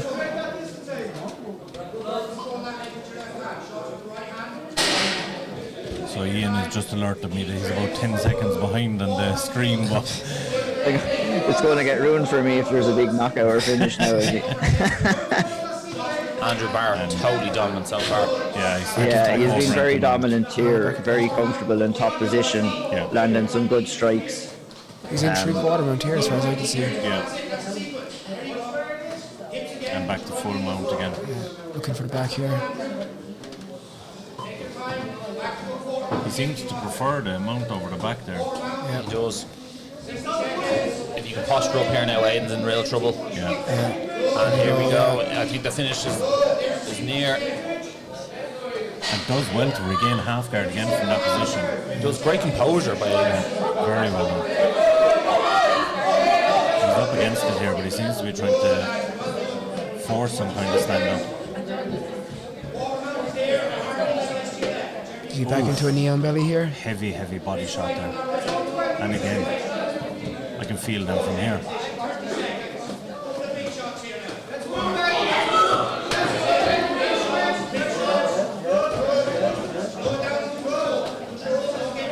These are heavy shots landing.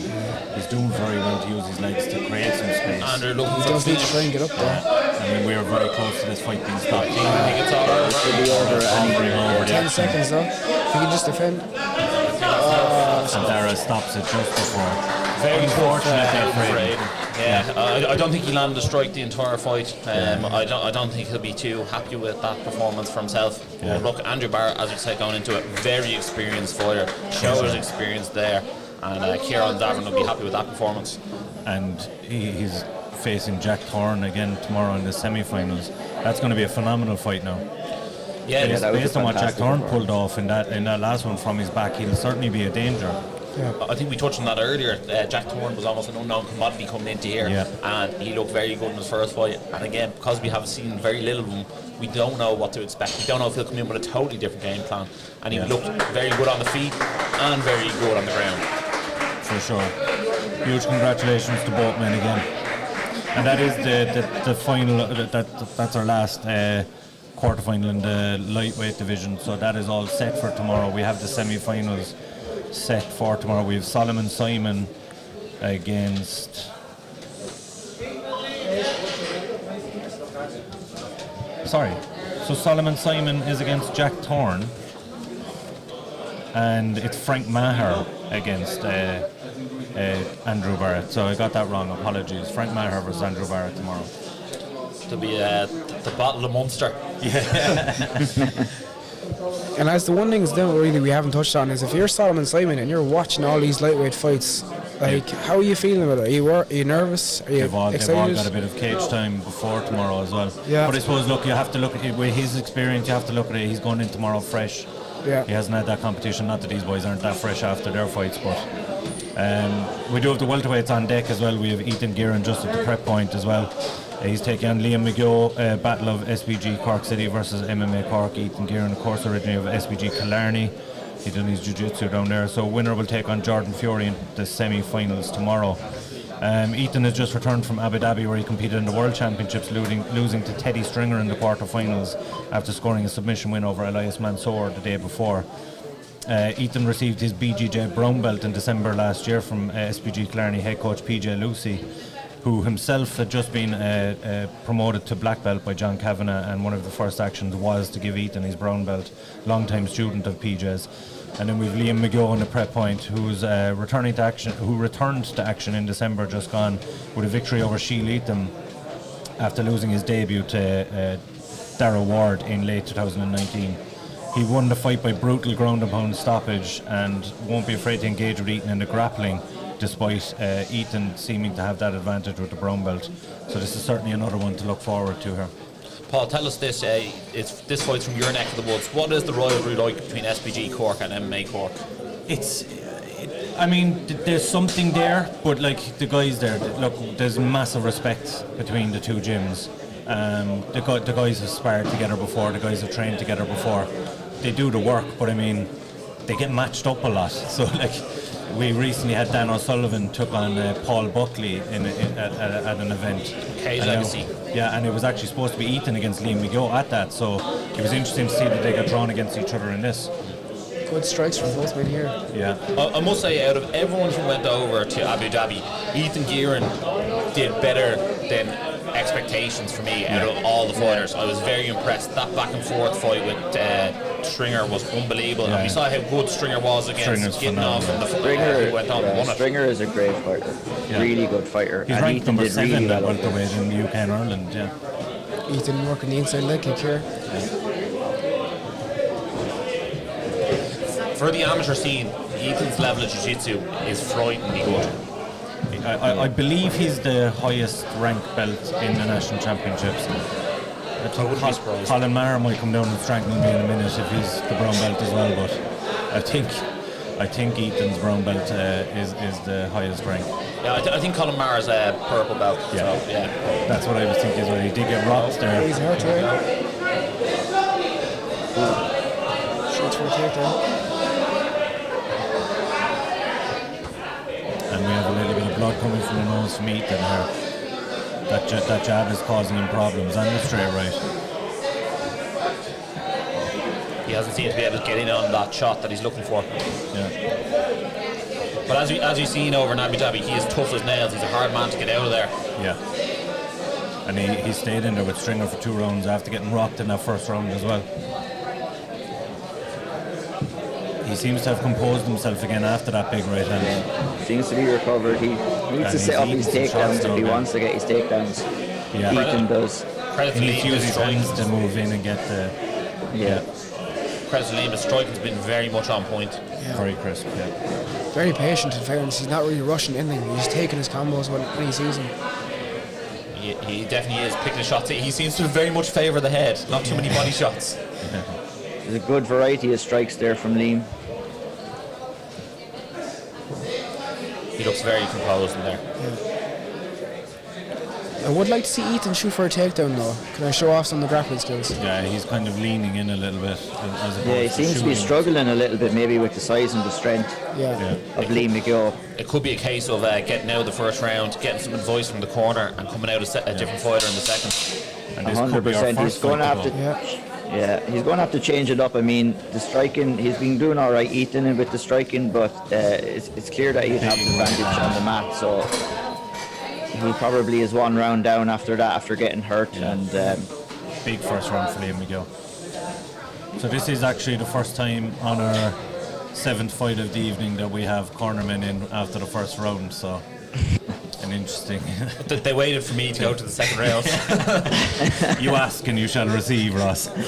Well, you know, I always think it's interesting, especially in amateur levels, because one thing I'm really big on is being able to listen to your corner work and then making those adjustments. A lot of times you see someone and you can hear the corner shouting into the cage and the fighter doesn't do what he's been told. I always find one thing that's terribly underrated is being able to listen to your corner and make those adjustments. I mean, the very best in the business do that. It's a skill in its own right that you have to learn when you're training, you know what I mean? And that's why, you know, you like to keep your cornermen the same all the time. You get used to hearing their voice, especially when it gets wild in there. When you start getting tired as well, you start going into auto drive when you're inside the cage as well. And to have a good solid coach there behind you just to kind of direct you with a couple of simple movements and stuff. Someone who I thought did really well at the IMMAA World Championships doing that was Kieran Davern. I thought some of his corner work was excellent over there, so it's so important to have. His level of positional knowledge is next to none, and he is one of the best corners game. Very calm instructions as well. Yeah. Here we go. We do have a round 2 for the first time again today. Ethan Gear needs to put on his wrestling singlet. Yeah, he'd be well advised to take this one down as soon as possible and use that jiu-jitsu, the advantage that he does have. Good left straight from Ethan to start off the round.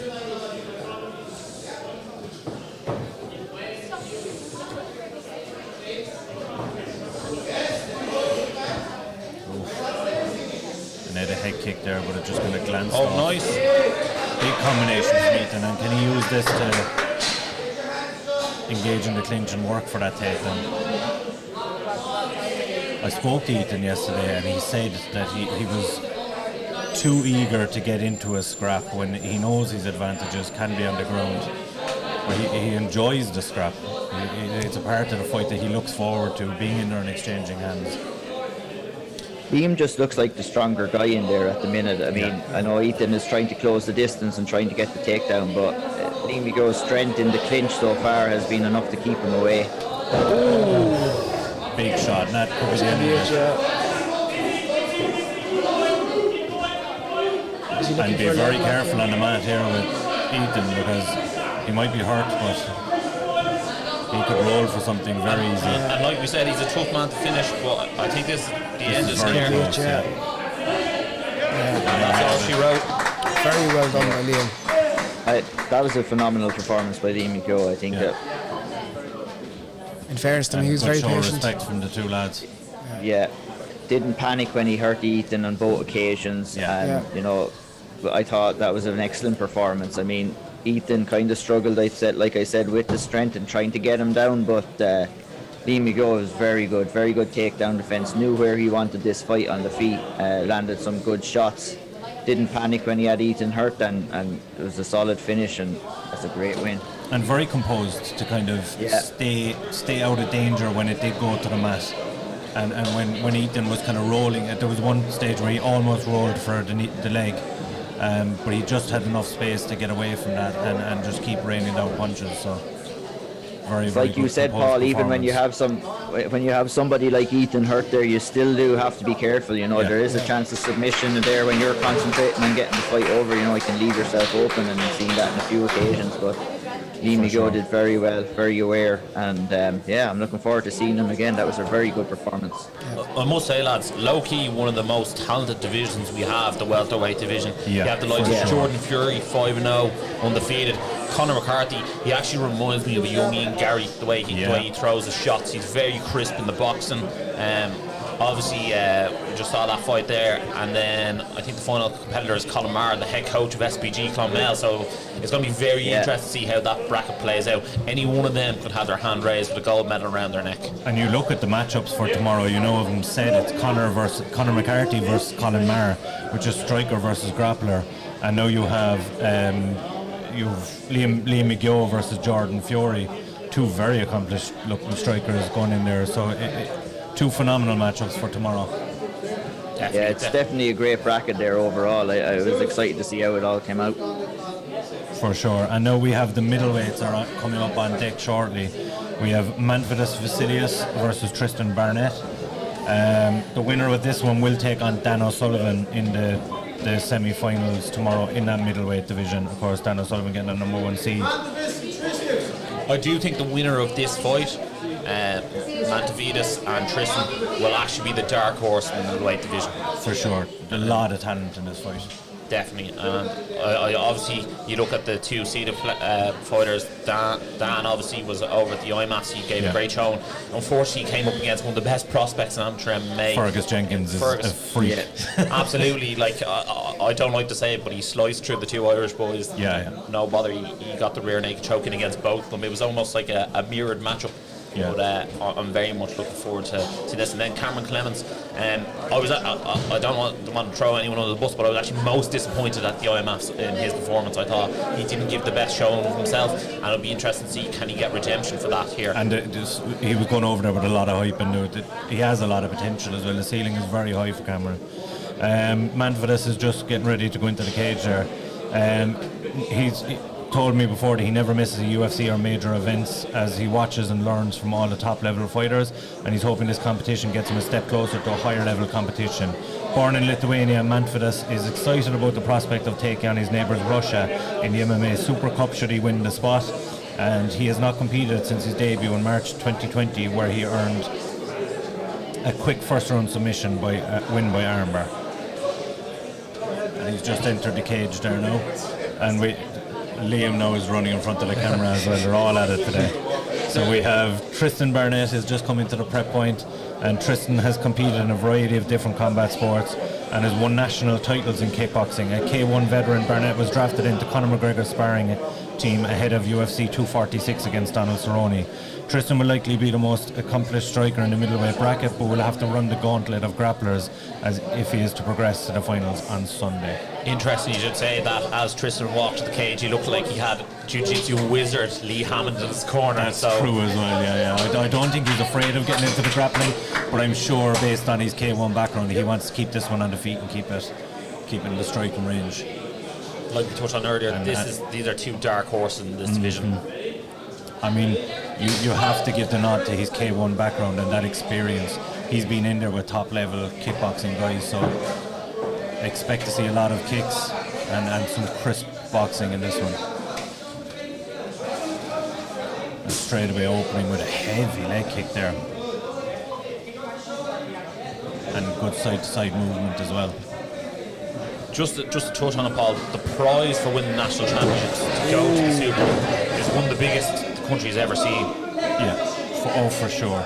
And I mean, for these amateurs as well, it's an all expenses paid trip over to Abu Dhabi for a once in a lifetime experience. And to take on the number 1 seed Russia, I mean, it's experience you can't get anywhere else. Absolutely. Tristan here, defending well with a wizard, and I believe he has an underhook. Yeah, he has an underhook on the near side here on the camera. Really looking to turn him now. Manfredus did very well to time that kick though and catch it and engage in the clinch. Yeah, some good takedown defense here from Barnett so far. Yeah. And we're back to Tristan Barnett's range here. Heavy right hand. Lovely shot. And almost an ankle kick there from Manfredus. And he has that close. He's going to look to take the arm to the other side now.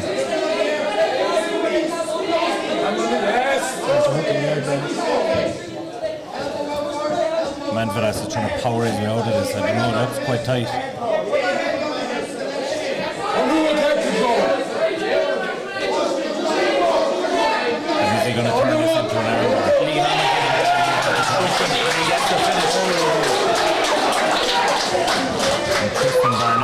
expected to be the K1 guy. Comes out with a first round submission. Phenomenal. Unbelievable performance. I think you got the play-by-play breakdown from Lee Hammond in the corner on how you finish it. Great cornering there. Yeah, he looks like a very well-rounded fighter there. You know, he looks good on the feet, some good solid leg kicks. You know, coming in with that K1 experience, I think no one was expecting a submission, but yeah, he took advantage of the takedown, and it was a very nice finish there. And I spoke beforehand about him running the gauntlet of grapplers. I mean, he fared fairly well with his first grappler, so I don't think he'd be too concerned going forward. Certainly one to watch in this division, as you said, Ross. Yeah, definitely, and you have to also say that he was never actually in a bad position, even with the grappling, even when he was up against the cage, he was never in any danger, he didn't need any big shots, and then when he got us to the ground, he wrapped up that triangle. And you could tell as well that he did have a distinct advantage on the feet. Manfredus didn't want to hang around there for very long with him. Those spinning hook kicks and even the teep kicks and the leg kicks he was throwing, all thrown with a bit of venom. Absolutely. Yeah, and you know when you're throwing those fancy kicks and spinning kicks as well, you know, it also means that you have great confidence, that you're not worried about getting taken down or anything like that. And you know, he didn't panic when he got taken down. He was immediately into the triangle, and it was an excellent finish and an excellent performance overall. And it's going to be a great semi-final. For sure, and we do have our final fight on deck. We have Ross O'Brien from Next Gen MMA against Brian Manning MMA Cork, and the winner, of course, will take on the aforementioned Cameron Clemens in the semi-final tomorrow. Ross is one of the oldest competitors on the mats today, 37 years old. He came into the sport later in life. Despite this only being his third fight, Ross is a regular competitor on the jiu-jitsu mats and will likely want to get this one to the ground early. Brian Manning was scheduled to make his debut against Kieran Barnett Cage Legacy in December, but the bout unfortunately got cancelled. Training out of MMA Cork expect Brian to look for a takedown in this one, with MMA Cork known for producing good wrestlers. And I imagine this one will take place on the feet, but briefly, and then look for either man to be getting the takedown and getting that top position. I reckon whoever has the dominant position in this one should pick up the victory. This one's going to be very interesting. Doing my bit of research for this, I believe Ross is actually a street performer. Yeah.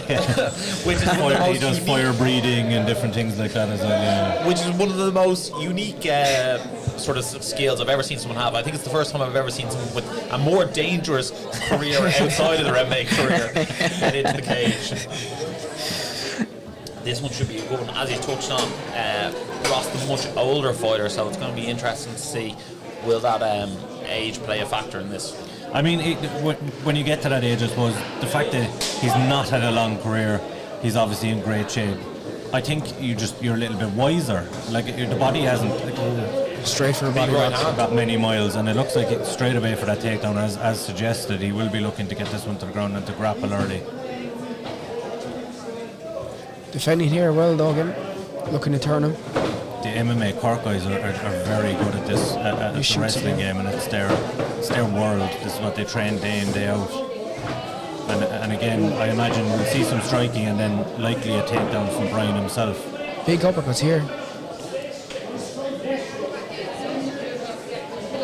He needs to be careful now next time he shoots with one of those uppercuts if it lands clean. Yeah. That could be curtains. Yeah, he is ducking in quite a bit. He's leaving himself open for the knee there and as well. And he's coming from quite a long way out as well. I mean, it could very easily be telegraphed.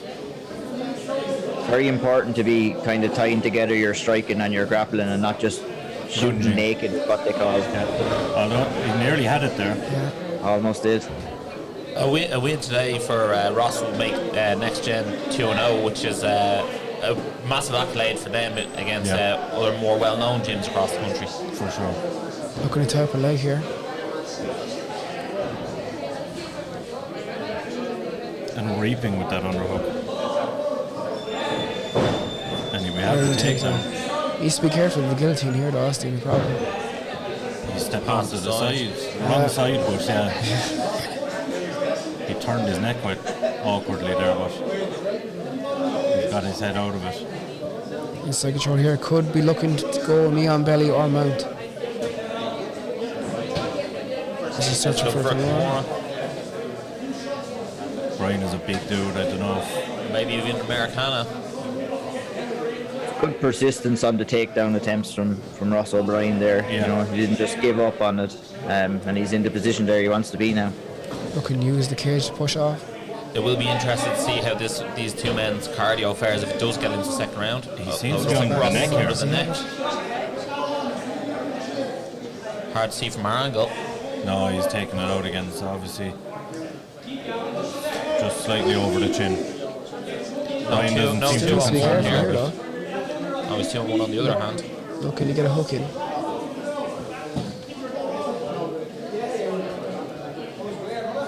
Brian will be looking to turn his back to the octagon wall here. And he's doing that, he's peeling the shoulder along. 10 seconds left. Not letting go of that neck though. No. Well Didn't done, well to Brian. reverse it though. Flurry of Heavy punches. shots. And that's a tough one to score because Brian landed some shots on the feet, but he was kind of put in precarious positions. I don't know if it was very dominant positions from Ross. Yeah, I think Ross did have the dominant positions. Obviously, the striking definitely went to Ryan. I would probably score just slightly in favour for Ross, but if someone went the other way, I wouldn't be too worried at them either way. Very close. You have to look at the dominant positions. He was inside control for a spell. He was on his back for a spell. Yeah. If you're Ross, if you're getting into those positions in round 2 to really kind of seal the deal, you want to be getting off some strikes on the ground just to kind of, you know, it's important to not just get the takedown. It's important to land damage when you're down there too. Danger and damage is the kind of the protocol. That's what you need to be looking for. And you could argue, I suppose, going around the neck, it's danger, but I don't know if it was ever really close to being finished. You have Lee McGill in the cage for Brian Manning. Gloves still on and all. No messing about with the Cork lads.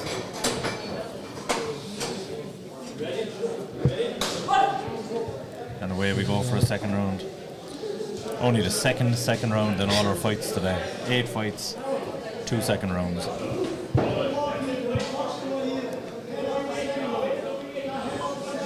It'll be interesting to see if Ross engages the grappling again in this round.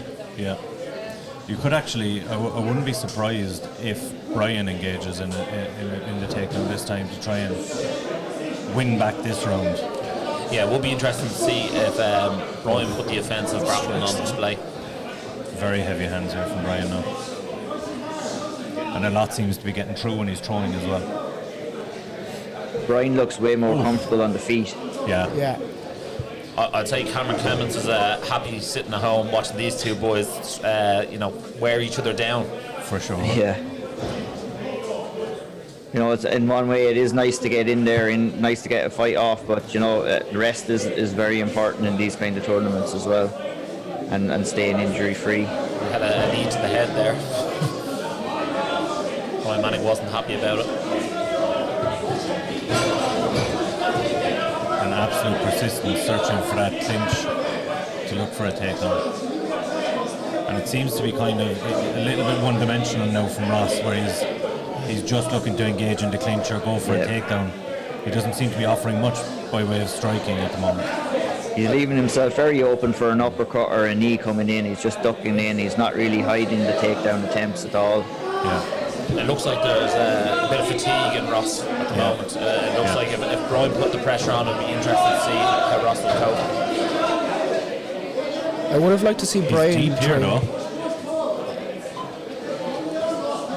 If you can get those hands together, you imagine Brian is going for a spin. The only thing is, if he does spend too much effort on this takedown, if he go into a third, the fatigue and Ross will be next level. For sure, yeah. You know, you don't want to rush it too much here if you're Brian Manning. You can feel comfortable to bring it into the third round if you feel that your cardio is a lot better than your opponents here. So I would like to see Brian show a few leg kicks here, just try and take away the power from the takedowns from Ross. So far it's been pretty much just boxing. The worry, of course, with the leg kicks, you know his game plan is to get you down. The fear is that he catches one. Yeah, very true. If you're beating him in the boxing game, I suppose it's hard to switch from that then. Absolutely, and he's picking his shots nicely, Brian is. And Ross ideally what Brian would want to be doing is maybe finishing off with a leg kick and starting with that boxing combination, finish off with that leg kick and kind of disguise it a little bit. You're dead right, Paul, in what you're saying. When you're going against a guy who's trying to get you down to the mat, you don't want to be throwing too many kicks and leaving yourself open for that takedown. Yeah, and certainly you wouldn't want to throw them naked anyway, yeah. And it's the first round 3 we've had all day. I think it's safe to say at very worst it's 1-1. If not, maybe one of the judges might be saying 2-0 to Brian. Yeah, I think 1-1 or 2-0. Ross has it all to do in definitely this round, Brian Manning will have to be feeling confident going into this third round. Ross is looking pretty tired there. I think he's going to be confident to just do exactly what he did in round 2, just kind of nullify the takedown and land his strikes on the feet. And there was certainly a momentum shift in that second round as well. Yeah, Manning is looking not that tired. He's looking fresh in the corner. Yeah. You know, and when you're looking over, if you're Ross and you're looking over across the way as well, and you see that your opponent is fresh, that's very hard to deal with as well mentally. Here we go, first round 3 of the day, the last fight of the day. Can we finish off with a big hurrah?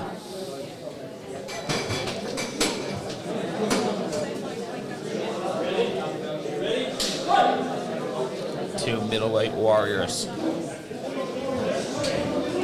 Oof, big left hand.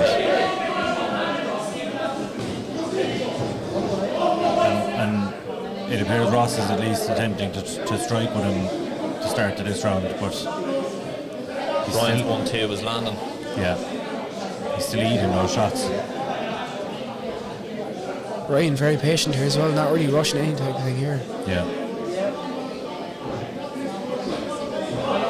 And that's what you have to be careful of. Yes, occasionally be careful. Especially in these 3-minute rounds, a takedown can be pivotal. Yeah, you get too excited on the feet there, you will leave yourself open for a takedown. Yeah. But I think it seems to be a cardio issue for Ross now. He doesn't really have the cardio or the strength, seemingly, in this third round to get the fight down. Yeah, 2 big right hands there for Brian again. Big left hook. Ross just doesn't seem to be able to find a home for any of those punches. No. Brian seems to almost be landing that 1-2 at will at this stage of the fight.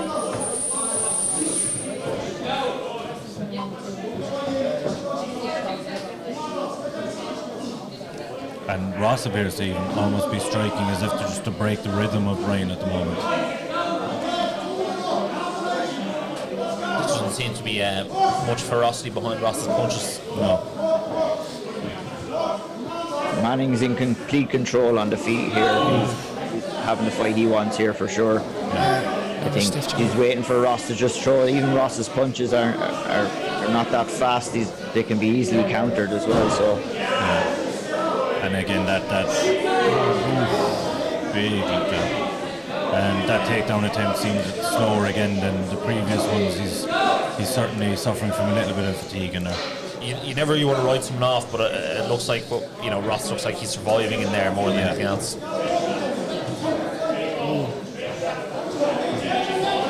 He's eating a lot of strikes, to be fair to him. At this stage, you almost have to question: is it worth leaving him in there at that stage?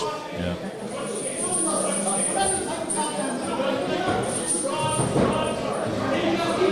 And in fairness to Ross, he's still shooting. Yeah, there's nothing wrong with his chin anyway, that's for sure.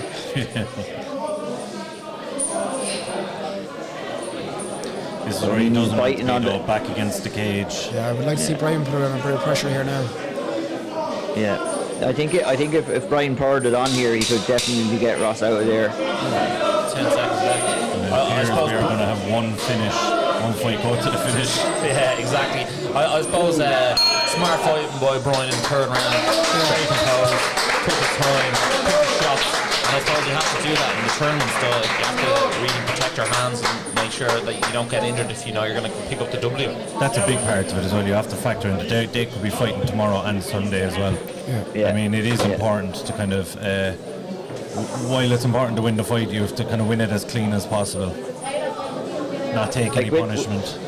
with the 3-minute rounds as well, I mean, you can't afford really to get taken down and be kept down. You know, we've seen that happening in round 1, and Ross got him down there, and it probably cost Brian the round. It'd be interesting to hear the scorecards here, but you know, it turned it into a closer round than what it could be, and we saw that when Brian kept it on the feet in rounds 2 or 3. He did enough to get those rounds in my book. Yeah, and Brian Manning wins by unanimous decision. Just had it on the screen. So Brian Manning does move forward into that semi-final bracket as well to take on Cameron Clements. But as you said earlier, Cameron will be watching that, happy to see that go to 3 rounds. And I'm happy. I feel like I got my fill for the day now with the 3 rounds. We waited all day for it and we finally got a decision. We did. Yeah, we popped in, myself and Ross popped in and got to see more action than in the 3 fights than everybody else for the rest of the day, so we're glad. For sure. So that does conclude today's action. We will be back tomorrow at 9:30 again, and we have Quilcha, Ian, and who else do we have on in the morning? Andy Stevenson, of course, for the panel at the Old Triangle. 9:30. The Old Triangle lads will be on at 9:30 in the morning, and from there then we will have coverage from different guests throughout the day as well. And I believe you're joining us again on Sunday, is it? I am indeed. I'll be here bright and sprightly in the morning, so you'll have a hard time getting me out of the chair on Sunday. Very good. So guys, that does conclude today's action. Thank you very much for tuning in, and be sure to tune in tomorrow at 9:30 again in the morning for more action. If it's anything like today, expect big action tomorrow. Thank you very much, guys. All the best.